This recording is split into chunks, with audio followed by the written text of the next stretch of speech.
এলাকায় রোদের মধ্যে হঠাৎ আগুন লেগে বহু মানুষ আহত হয়েছে বা নিহত হয়েছে, এই ব্যাপারে একটু বিস্তারিত বলবেন। দেখেন, প্রায় 5টার দিকে জাস্ট ওই ইমার্জেন্সি প্রথম 2 জন নিয়ে আসছিল।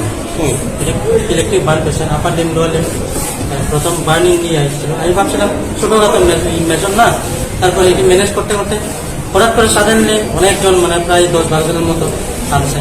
এই 10-12 জনের মধ্যে প্রায় এই 6 জন পুরো রোডটা নিয়ে আসছে। তারপরে বাকি যে 6 থেকে 7 জন আসলো, বাকি যারা আসলো এটির মধ্যে মেজর ইঞ্জুরি, বার্ন ইঞ্জুরি আছে। সবাই আমি ইমিডিয়েট ট্রিটমেন্ট দিয়েছিলাম, এই ডিস্ট্রিক্ট হসপিটালে পাঠিয়ে দিয়েছি। এখানে তো টোটাল মৃত্যু হয়েছে, আর টোটাল ডেট হয়েছে 6 জন এখানে যারা পড়ে। আচ্ছা, আর যারা রেফার করা হয়েছে? রেফার করা হয়েছে 6 জন, এদের মধ্যে 2 জন বাচ্চা আছে, বাকিটি মহিলা।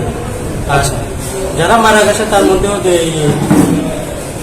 বাচ্চা 2 জন। ডিটেলস একটু